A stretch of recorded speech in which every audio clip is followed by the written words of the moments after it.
Hey guys, so I am going to show you how I got that tone, but chances are you've probably watched a bunch of videos on how to get a good metal tone with free plugins, and the truth is what I'm going to show you probably isn't that different than what you've already seen. But I want to share with you today one special trick that's super important to get the tone that you want. See, not every metal tone sounds exactly the same. What might work good for one style might not work very well for another style. So here's what you need to do. You need to know what kind of sounds you like.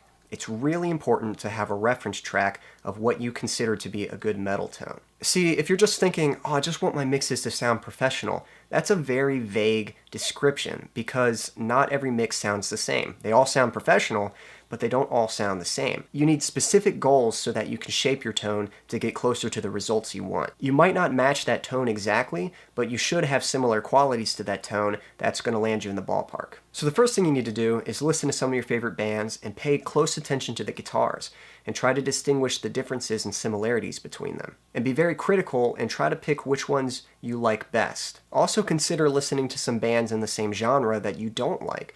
You might not care for their music, but they might have a good guitar tone that's worth checking out. For me, I like a lot of clarity and brightness, and I like really chunky metallic guitars, and I found that tone in bands like Extol and Periphery. Extol's latest album, the 2013 album, has these really nice chunky guitars that just have this nice metallic clank to them that I really like. That's my absolute favorite metal guitar tone. And then Periphery 3 has some pretty nice guitar tones too, particularly on the song Remain Indoors. I really like the clarity and punch from those guitars. So once you find what kind of guitar tones you like, try to describe them, try to write down the kind of properties and characteristics they have. This is really important because you need to understand why you like that tone, and then that will help you decipher what your tone needs to match or get closer to your reference. So once you've done all that, pick a couple reference tracks, and if you can, see if you can find solo tracks of just the guitars only. It's also good, sometimes there are songs that have little breaks where it's just the guitar only. That can be a good place to look. But get some reference tracks and pull them into your DAW. And you're going to check them very frequently while you're shaping your tone. And you're going to try to match yours as closely as possible to your reference. Now, obviously, you need to record some DI guitars. I have a video to show you how to get really clean, tight recordings. I'll put a link in the description so you can check that out. But once you've got good recordings, let's get into shaping the tone. I'll show you what I did. So here's the guitar track right here. And what we're going to do first is we're going to start with the main source of the tone, which is going to be two plugins, your amp and your cab. So the amp I'll be using is Legion from Lapue. I don't really care for amp sims, but this is the only one that I think can kind of get the job done. And I've been pretty satisfied with the results I can get from it. So I'm using that, and then you'll need an impulse response loader. I like this one, the NadIR from Ignite Amps, and then you can download all kinds of free impulses. But this is where it gets kind of tricky because you kind of have to go back and forth and balance your settings, so it can be a little frustrating to wonder, where am I supposed to start? Well, here's what I recommend. Start with your cab first, because that's going to shape your tone mostly, and then once you've got something close to your reference, then you can go to your amp and start dialing in some of the details. So what I'm using are these red wire impulses. These should be free, and I've got the Marshall 1960A cab, which in real life is a very great cab, and I'm using the Neumann U87. So you can pick them, and then it'll actually allow you to cycle through them. So here we are, you can just kind of cycle through the different ones. I'm using the cap edge at 0.5 inches, and then I'm blending that with another one. So this one has kind of a nice brightness to it. So here's what that sounds like.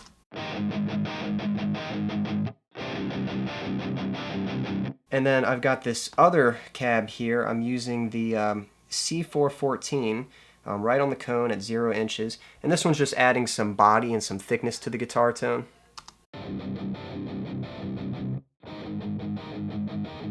And then I just blend them together. You can see I've got the balance leaning a little more towards the brighter cab. This one's just a little bit in the mix just to kind of fill out the low end and make a nice even tone.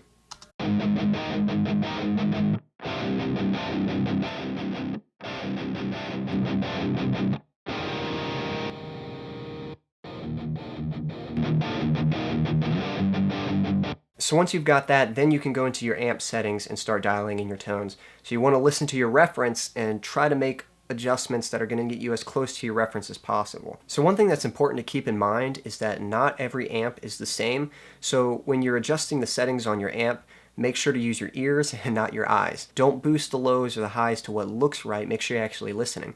Some amps might not have a lot of low end, so you really need to crank it. And some amps might have too much low end, so you might need to turn it way down. So here are the settings that I used, and I'll kind of play from the neutral setting and back and forth so you can hear the difference.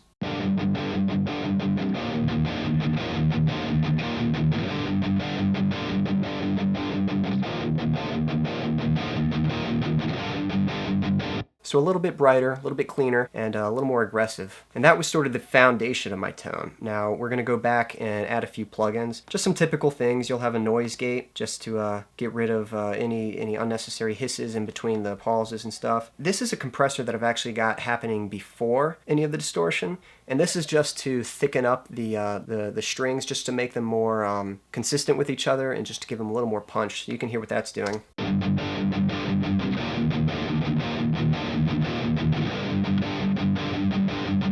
It's pretty subtle, but I feel like it gives it a more even and consistent sound. Then I've got some EQ. Again, this is EQ happening before the distortion. I'm rolling off some of the highs here at about 5.5 kHz. The gain can be kind of digital and very fizzy, and so this is a good way to sort of clean it up, smooth it out a little bit.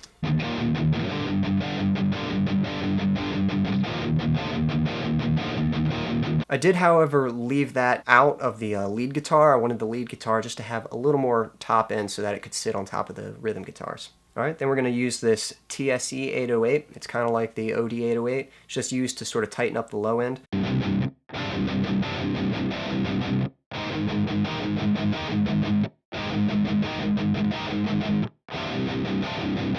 You can hear it really tightens up those palm mutes. Okay, then we have this TPA1. It's like a tube power amplifier sim, I guess. What this is doing is very subtle, but it does seem to add a little bit of brightness and clean things up. You can just copy my settings. If you flip to the back here, there's a few settings here, but I'll go ahead and play this and you can listen to what it's doing.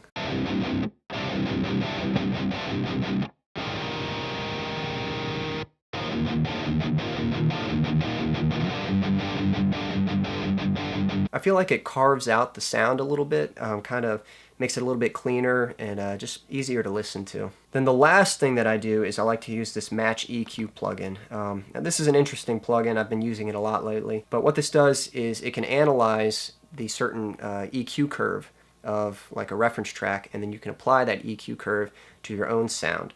Now this isn't a magic plugin, it's not magically going to fix your sound, but it is kind of a neat tool to take it just a little bit further. So you just take a reference track, just a guitar, not a whole mix, just a guitar, and you drag it into this little template here, and it'll analyze it. Then you click on the Learn button here, and you'll play your track back. So just the guitar, and you let it listen through and analyze the EQ curve. And then once it's done, you click the Match button here, and it will give you sort of a weird EQ curve to help you match it. But you don't want to apply it too much, you just want a little bit of that. So you can see here I've got it applied about 35%. I've got smoothing set to 1. But yeah, it does a lot to carve it out. So here's what that sounds like.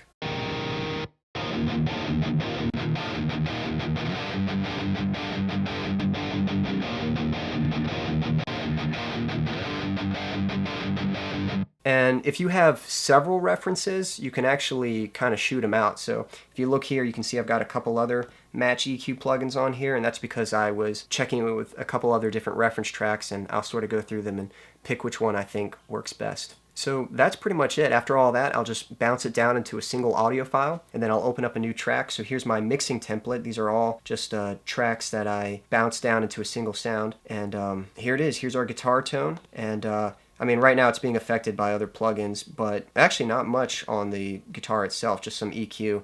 I do have a bus that's affecting both the guitars, and I've got some processing going on there. But for the most part, there's our guitar tone.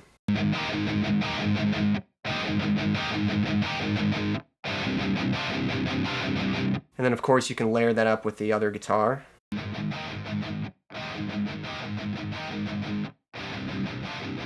Then add the bass. And then everything else. So bass is going to play a really big part in helping you get a good guitar tone as well. So if you want some help getting a nice metal bass tone, I've got a link for that in the description that you can check out. But yeah, that's pretty much it. Hopefully you found this video helpful. Until next time.